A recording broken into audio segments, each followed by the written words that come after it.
Hurts takes the snap. He's back. He's going to run. He's in! Touchdown! Jalen Hurts! The Eagles are just devouring the Giants. And it is A.J. Brown again! Another touchdown!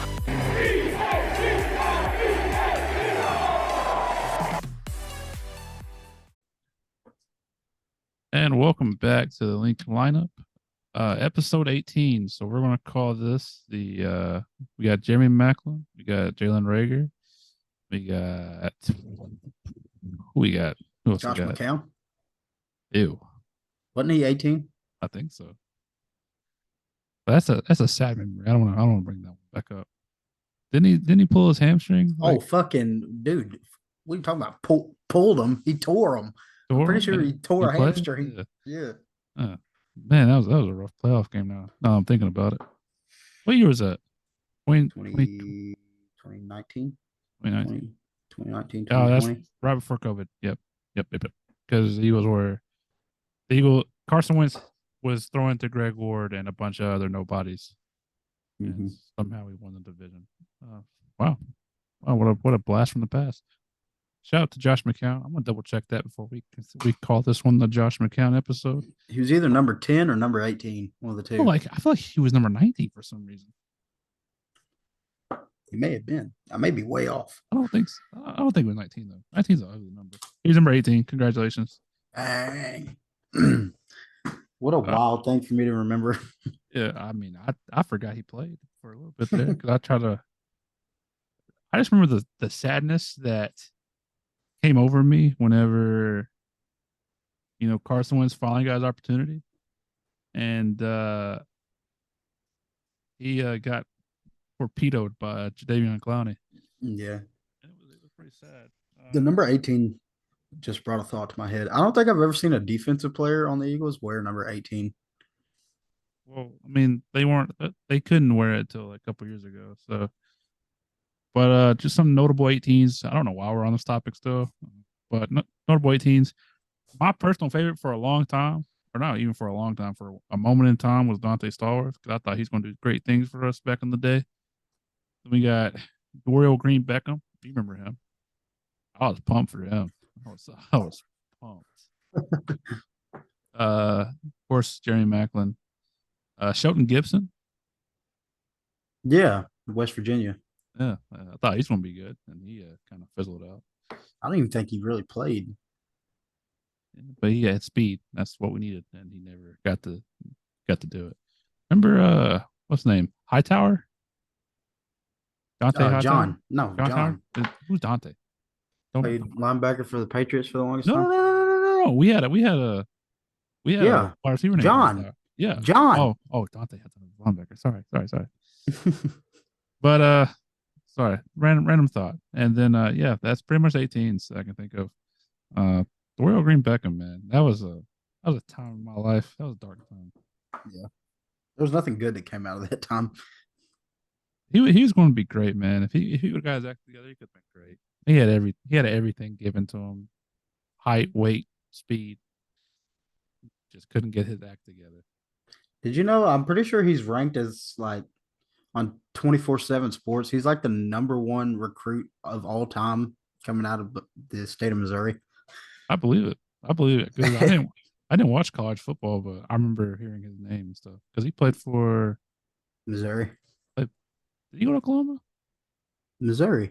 I know. He went to Missouri, but I thought he got kicked out of school or something. I don't know. No. All right, interesting. All right, welcome back to the Linc Lineup. Episode 18. We'll call it the Britton Covey episode because I didn't mention him. Shout out to Britton Covey for returning punts. You know what I forgot to talk about the last episode? I know you weren't here, but I didn't talk about the Julio Jones signing. I talked about Josiah Scott, but I didn't talk about Julio Jones because it just slipped my brain, and I was mad about Josiah Scott being brought back to the team. So real quick, let's talk about it. If this was 5 years ago, 6 years ago, I'd be losing my shit right now. I would. Yeah. I would. But it's 5 years now, and I'm still kind of excited just to see what he has left. Yeah, that's how I felt.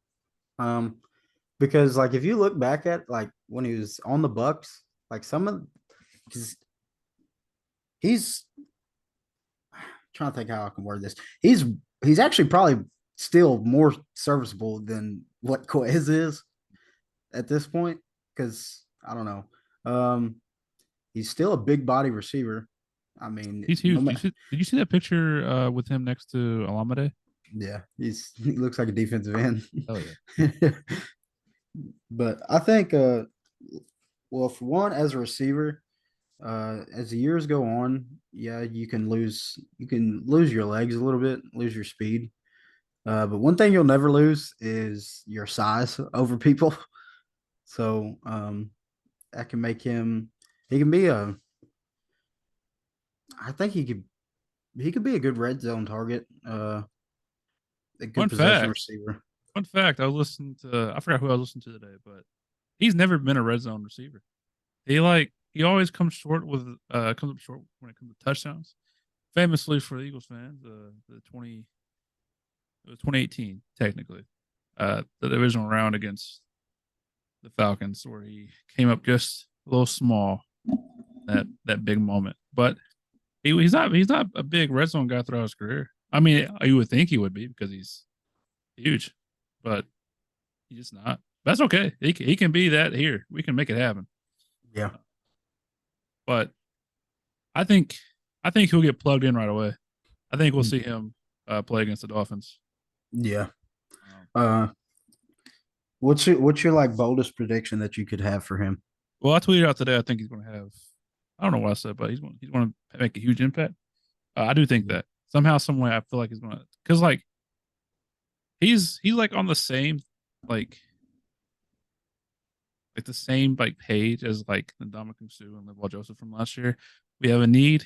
He's older, big name comes in.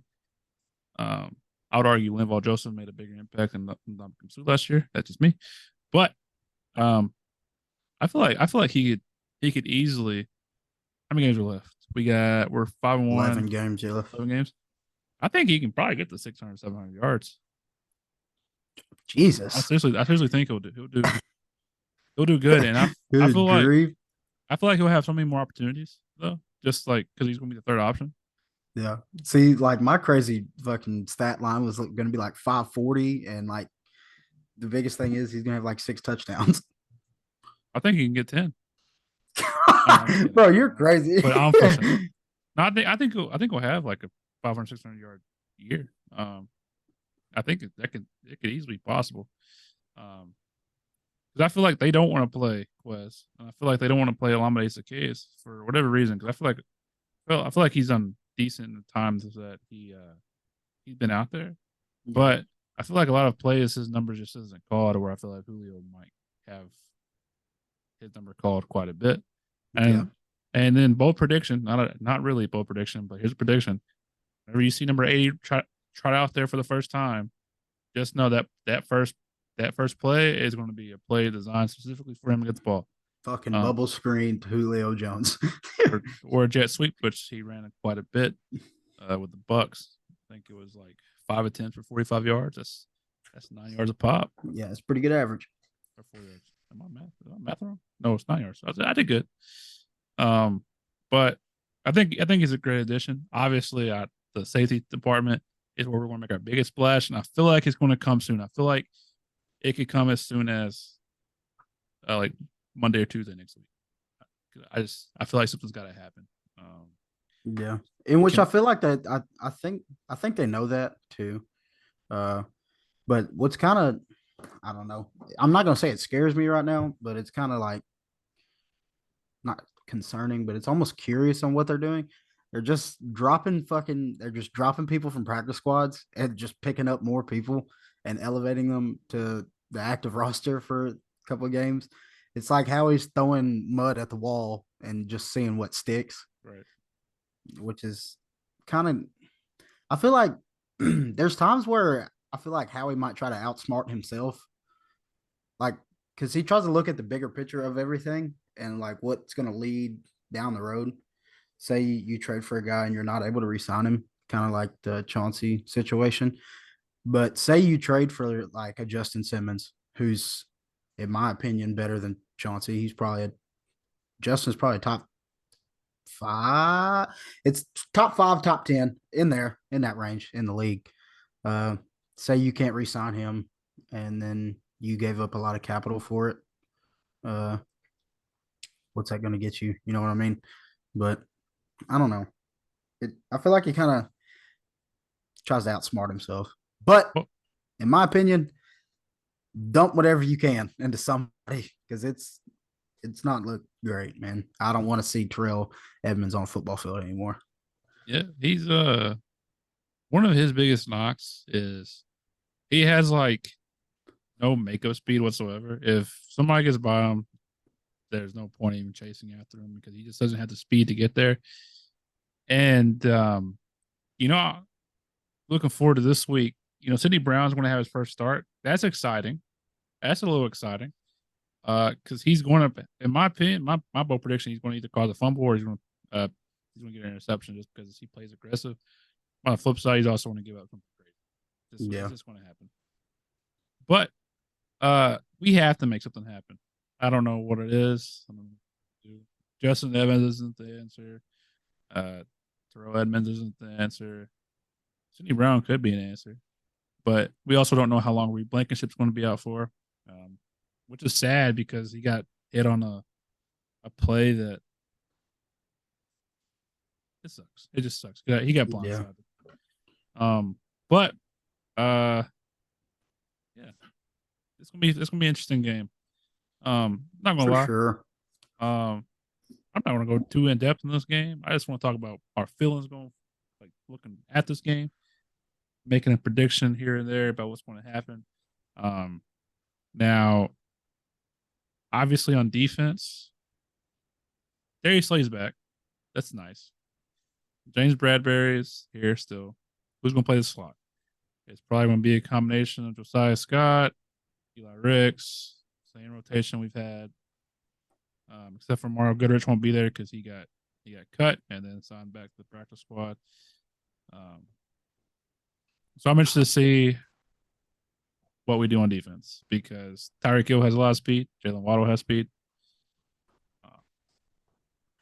How bad do you think we get beat on defense? Do you think we get beat or do you think we do a good job of at least containing them? We'll see. My biggest because I kind of thought about this game a little bit more in depth today. And I was thinking, this team that's coming in to Philly is almost putting up close to 500 yards a game, averaging close to, pretty sure it's over 30-something points a game. What is the best defense that you can play against this offense? And I kind of thought for a second, and then it kind of just dawned on me. The best way to play this team, don't give them the fucking football. Just win the time of possession game. It's going to be a big thing that I could see happening against this team. That's, to me, that's probably one of the best defense you could play against them is just win your time of possession battle. But what's so hard about playing defense against this team is Tua gets the ball out really quick, insanely fast. So that takes away it basically hinders your edge rushers. I don't think the secondary is going to be the factor to this, and not for the standpoint of taking away the big plays and taking away Tyreek and Jalen Waddle. It's just making it hard, I'm trying to think. Make Tua stand in the pocket a lot longer than he wants to. That's right. Just long enough for your defensive line to get there, to get home. Whether that be playing man, which terrifies the shit out of me against this team, but Tua is a good enough player to where he could slice up his own. You know what I mean? Because I don't think Tua is just kind of an average quarterback. I think he gets a lot of shit for some of his for his arm because he's left-handed and it looks like almost, or unorthodox and like not. It looks funky, but I think Tua is a pretty good quarterback. Um, so you got to do everything in your power as a secondary to confuse him, make it a little tougher for reads. And I think the defensive tackle position is going to be a big factor in this game because they're going to be the ones from in a straight rush from point A to point B. And I don't know, it's going to be a little hard for Josh Sweat and Hassan Reddick this game, I think. Yep, that's what I was going to bring up. It's going to be a Jalen Carter, Fletcher Cox, Jordan Davis type game, and Bill Williams. You can't allow Tua to step up in the pocket because I feel like that's where he thrives at. So if you can get in his face rather quickly, pressures won't be the one. Pressure will always be the thing that makes quarterbacks play like down a level. And so if you can get some big dudes running straight at you, you're going to get happy feet and you're going to miss some balls. So even if you don't get there, even if there's 0 sacks at the end of this game, if we get pressure on Tua, we will win just because he will be scared of getting hit. And there is no quarterback out there that is tough enough to like shake it off and take hits every play. Nobody wants to get hit. So you're going to have happy feet. You're going to try to throw the ball. We saw it happen last week with Jalen Hurts. Jalen Hurts is one of the calmest, coolest, collected guys in the NFL. And it's funny because that last play where he threw the ball to Devontae, he had no rush coming from on the right side. There's a triple team on the right side. And he saw ghosts. He did. And, so if you can make quarterbacks see ghosts, build pressure that's not there, you're going to win the game. That's going to rely on those 4 guys I mentioned. So, and to negate this whole speed thing of just the Dolphins' speed as a team and the receivers and the running back position. One thing that I've always heard and I've always kind of had a belief in is physicality beats speed any 10 times out of 10. Like that's just how it is. You win in the trench battle. You were talking about, you consistently get to Tua, whether it be a sack, pressures, hurries, quarterback hits, whatever, and stopping the run, stopping Raheem Mostert. Don't let him get vertical. Make him run east to west and not north south. I think you won this game by a big margin because I don't think the Dolphins have the defense at this moment to keep up with our offense. With our offense even still being as kind of shaky as it is, this could be like a statement game from our offense, I believe. If our defense comes to play, which I think they will, because this is like pretty sure this is the second like primetime game that we've had this year, and it's at home. Third. It's our first. Oh yeah, I forgot. Played the Vikings on Thursday Night Football. It's a home game. I feel like defense will be ramped up a little bit. I don't know. It's gonna be a good game. I think no matter what happens, really. Yeah, I think so too. And you mentioned, their defense. They don't have the defense to, go up against our offense. They're missing their big splash signing. It was a signing, right? Or did he get traded? And Jalen Ramsey. I think it was a trade. Regardless, the biggest splash acquisition you could probably make. He's not playing. Xavier Howard is questionable. I think he's going to end up playing. Yeah, he's hurting though. He's definitely hurting. But at the end of the day, when you play, you play. It doesn't affect people as much as you think it would. Lane Johnson's playing, so thank God for that. I think Devontae Smith's playing too, ain't he? He's playing. I think the only people out are Reed, Blankenship, and Bradley Roby. Yeah, Bradley Roby. So it'd be fun. I think it's gonna be a fun game, and this is definitely a spoiler. for the picks that we're making later on. I got to ask Josh for his prediction. But if we would have won last week, I think this conversation between you and I would be a whole lot different. I think since we did get beat and we played possibly our worst game of the year, I don't see us losing back-to-back games. I just don't see us losing back-to-back games. I don't see Jalen having terrible games back-to-back. I feel like the way he played last week isn't sitting right with him, and I hope it's not sitting right with him, and I hope he's eager to bounce back against a Dolphins defense that isn't, the greatest. So it could very well be a shootout. Yeah. And I'm hoping Devontae Smith is also looking forward to having a bounce back game because he needs it.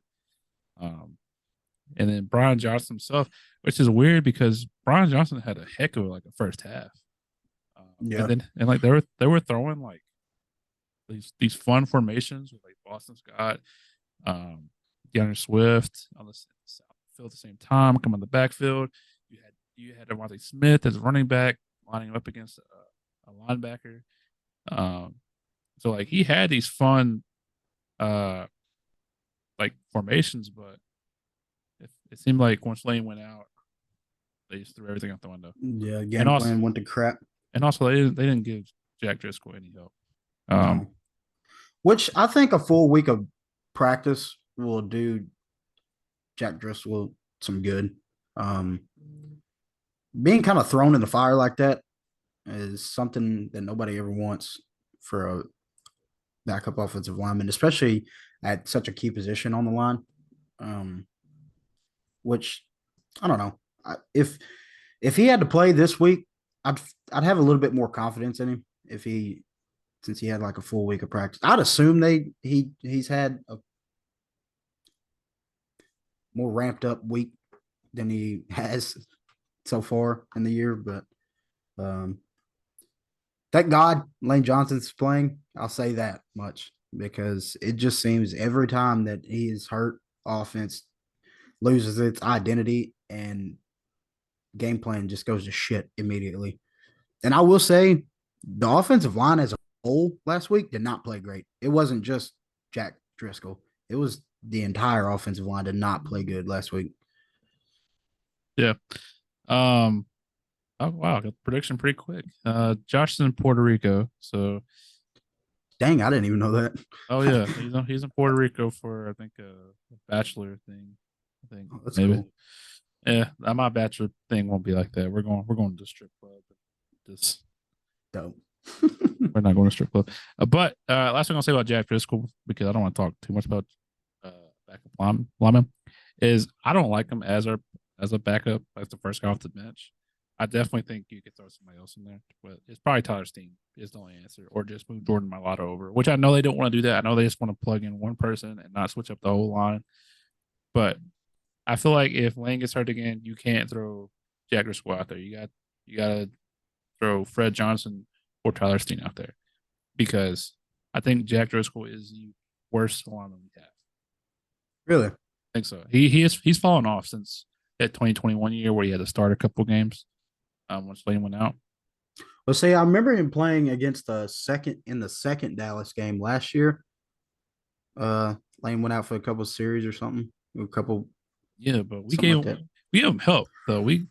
Shane gave him help. He called chips, double teams, whereas I feel like we didn't do anything. It was like every play, left him on the island. It was like every play you saw the end just having a field day over there. And then my favorite play of that day was on the Boston Scott end zone or red zone run, where he just completely puts his head down, whiffs completely, and it ended up being like a loss of 3 or 4. But thank God Lane's back. Thank God Lane.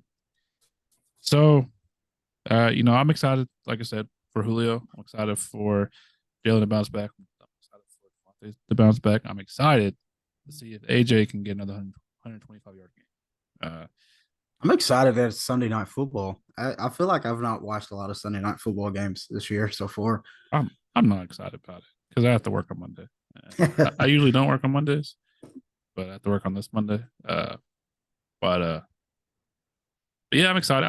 Let's be honest. Night games are a lot more fun. They Yeah. are. Just because everybody's watching, even like the late 425 game or 325 where you're at, is fun. The lights come on, and that's like the game of the week. The afternoon window, either napping or you woke up from your nap and you're watching this game. Yeah.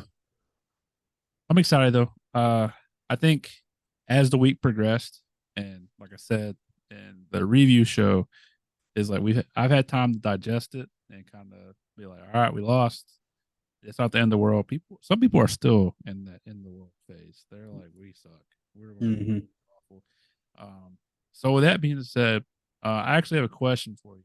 So obviously the big topic conversation around the Eagles is our next 7 games? 1, 2, 3, 4, 5, 6, 7. We'll call it 8. 8 games.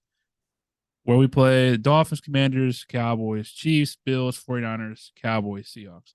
I had 2 questions. One, do you think that is like, maybe this isn't the right word, but like an overrated topic where people are making too big of a deal out of it? And then 2, what do you think our record ends up being Out of those 8 games? So what are you asking about the overrated topic? So like, do you think that people are blowing it out of proportion? They're like, the next stretch of games? Yeah. Me personally, no. Out of all the schedules I've seen, I'm pretty sure this is the hardest stretch of anybody's schedule, in the league. Basing it teams over 500, I guess, or with winning records. So let's run through them real quick. 1, 2, 3, 4, 5, 6, 7, 8. Okay, yeah, 8. So this Sunday, I think that's a win.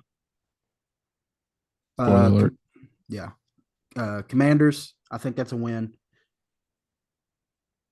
First Cowboys game, pretty sure I'm thinking back to my preseason prediction. You can just say we split if you want to say that. Okay, yeah. With the Cowboys, we split. Fuck it. I'll say it. We win the first Cowboys matchup.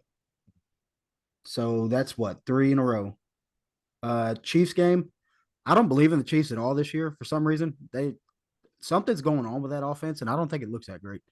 I think that's a win. That Bills game is what scares me. But I think we win that game. 49ers game, I think we win. Damn, you guys win the whole thing? Well, no. Actually, let me backtrack. You said it's hard and you don't think it's overrated, but you're like win, fucking win, fuck them, okay. win. No, well, let me backtrack here because I'm trying to play scenarios in my head. I honestly think we can win all these games. They're to me, there's not a game that stands out here that there's no shot of us winning. The Bills game is the one that's kind of standing out to me. For some reason, I think we play like shit that game. Yeah, let me backtrack. I said we win that game, but I think we may drop that one. And it pisses us off for the next game, which is the 49ers game. And so help me God, if we go all the way to Philadelphia and we just get our ass stomped that game, I probably won't be going back for a couple of years. So I'm going to count that game as a win. I hope we beat the shit out of that team. I can't stand that team. Drop the one to the Cowboys, and I honestly think we dropped the one to the Seahawks. It's in Seattle, so of course we won't drop that one. But here's the best part: after that 8 games, we have the Giants, Cardinals, Giants. Yeah, that's perfect. Which watch us lose all 3 games right there. I'd be sick to my stomach. But so here's the thing, and if you are an Eagles fan, which I think you are, if you're listening to this, listen closely. The Eagles are one of the better teams in the NFL. They're probably top 3, right? At least top 3. And if you are not optimistic, probably we can say top 5. We can just say top 5, and that can be the shit. They're not less than 5. Right. They're not. You're probably playing the other 4 teams in the top 5, right? Well, maybe. Dolphins, Chiefs, 49ers, Eagles. You can maybe throw the Bills in there if you want to, but like it's this is gonna be a fun time. This is gonna be a fun time to kind of see what the Eagles are made of. You're gonna learn a lot about this team. They're gonna learn about themselves. They're not, like I said last episode, they're not gonna lose all 8 of these games. No possible shot they will lose all 8 of these games. If Now there is, if somehow that happens, a lot of people need to be fired because these are all very, very winnable games for this team. yeah, so I think we beat the Commanders. Without like much doubt. Substantially. I think this game is a lot different than the last game. And I hope so because I'll be at that game. And so, for my sake, hope we win. Hope we win by a lot. I can't deal with another close game. The Dolphins. So like, I feel like we split the Bills Chiefs. I feel like really. Well, like, yeah. I feel like we win one of those, lose one of those. If we beat both of them, I'm happy. If we beat one of them, I'm happy. If we lose both of them, sad. I do think we beat out of those 2 games. What you think is the easier one? The Bills. Really? Yeah. I'd go the other direction. I think the Bills because they can either be the best team in the world or they can be the worst team in the world. Yeah. And I think you could see that. I think you're basing that off of like the shoulders of Josh Allen because that team ride and dies on what Josh Allen does. I think I think the thing that they have going against him is he likes to hold the ball, and that could be a defensive line type game. Yeah.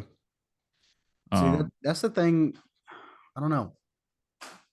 It's like for me, it's the Chiefs because for one, I still think their weapons are very questionable. Patrick Mahomes has kind of looked a little wonky this year. I don't know what it is with him. That Jets game, I think the Jets got fucked. You call it how you want. I think they got screwed. To me, I think the Jets were the better team on the field that night. And as big as like Arrowhead gets like this super hype of being like a tough place to play, if it's such a tough place to play, why is it like almost every close game that's in the playoffs that's played in Arrowhead, or every playoff game that's played in Arrowhead is such a close game? You know what I mean? Like, I'm just thinking back of like the last 3 years, some of the games that they've played there. Both Bills games that they've played there have been really close games. The Cincinnati one last year was a really close game. Like it almost seems like every Chargers game that's played there is a very close game. The Lions, week 1, walked in there and won a game. So I don't know. I don't see it as like this crazy hard place to play. And plus, Eagles fans travel really well, so they do, definitely do. But like I can see us going 5-3 in the stretch or 6-2. 5-3 would probably be the worst case scenario for me because I feel like the games we lose are going to be one of them's going to be the Cowboys just because we always split. Yeah. It makes sense to split. We lose one between the Bills and the Chiefs. I'm not going to say we lose the 49ers because if we lose the 49ers, there will be fights at that game, and I can't take a loss there. What's going to be your mindset if somehow this team goes fucking 8-0 on this stretch? I will have no doubt in my mind though. We're going to win it all. I will have no doubt in my mind. None at all. You can't tell me nothing at that point. Just absolutely dog walking every fucking decent team in the league. I wish, but we'll see what happens. We'll see what happens for sure. But like I think it's blown out of proportion just because I feel like people forget the Eagles are a good team. Yeah, you like to hate on your team the most because you watch them, but you watch any other team, they'll have like their weak points. And I'll just run by this real quick. Dolphins, their defense isn't great, and then they also lead the league in fumbles. Commanders, Sam Howell. Cowboys, Forbes. Cowboys, Dak Prescott, and Mike McCarthy's the worst head coach in the league, right? Then you got the Chiefs. The wide receivers are awful. So we'll see what happens. Bills, Josh Allen can be greatest of all time, or he can be. I would say Zach Wilson, but Zach Wilson owns the Eagles. So Yeah. 49ers, Brock Purdy, he played bad last week, and I feel like once he really played against the Eagles last year. So I feel like if he gets pressure in his face, he won't play good. Yeah. You see what kind of player he is when he loses Trent Williams, Christian McCaffrey, and like Deebo Samuel. Yeah. And the Seahawks, I don't think it's a good team, but we can't ever win in Seattle. But last thing about this game coming up against the Dolphins, the Kelly Greens are back. That itself is enough to get me fired up if I was going. Fired up just to see it on television. Seeing the pictures of them wearing the helmets and like the practice and the helmets hanging up in the locker rooms. Wow, they're beautiful. They're so beautiful. And I tell myself every time that I'm not going to go up to the pro shop and buy me a Kelly Green jersey. But I know as soon as I lay my eyes on one, I might get 2 or 3 of them. yeah, I might. Never mind. I'm not going to say what I want to say because that's bad. But yeah, I'm going to see him. I'm like, man, I gotta have it. Now the debate until then is what player I get. But we'll cross that bridge when the time comes. So let's wrap this up, make our predictions, and have a wonderful weekend. Let's see. Josh sent me his predictions. You ready for it? Yep. 31-27 Eagles. Now, I don't know why, but you know what's crazy? That sounds like the most fitting score to this game for some reason. I don't. I think I got a prediction, but you want to go first? Or you want me to go first? You can go first. All right. Ready for it? Yeah. 38-7 Eagles. Bro, what? No, I was gonna say there's no way we hold this offense to 7 points. I think there's a possibility. There's always a possibility. But if I had to actually guess, if you want me to be like absolutely for real, I think it could be like a 31-21 game. I hope it's a 31-21 game, but I've been wrong all year long. So, but I'm gonna say 31-21 Eagles. I feel like Eagles might start off slow, but we pick it up in probably the second quarter, and the defense just kind of plays their ass off. And that's my prediction. Yeah, I like it. Since the Eagles they've only beaten a team by double digits one time this year, or I'm pretty sure it's once or twice. Yeah, no, once, ain't it? Yeah, I think it's the Bucks, right? Yeah.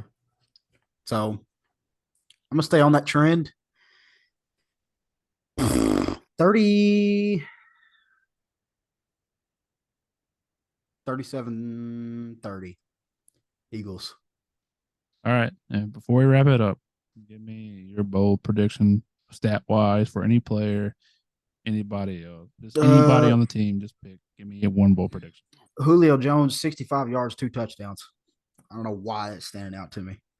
I don't know why that either, but I already said earlier, Sidney Brown's going to get a pick.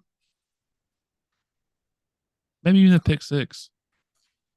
Even a pick 6. I think he's fast enough to get a pick 6. I hope so. Tyreek Hill hawk his ass down. Tyreek's a little child, dude. He's not going to tackle anybody. You're crazy, bro. Tyreek's a little swole, dude. Let's give the man some credit. The only thing he beats up is kids. So like, come on. You think he's going to chase him down and then do something once he gets there? No. It's time to go, dude. Close this out. All right. Well, with that being said, thank you for watching. If you made it this far, thank you.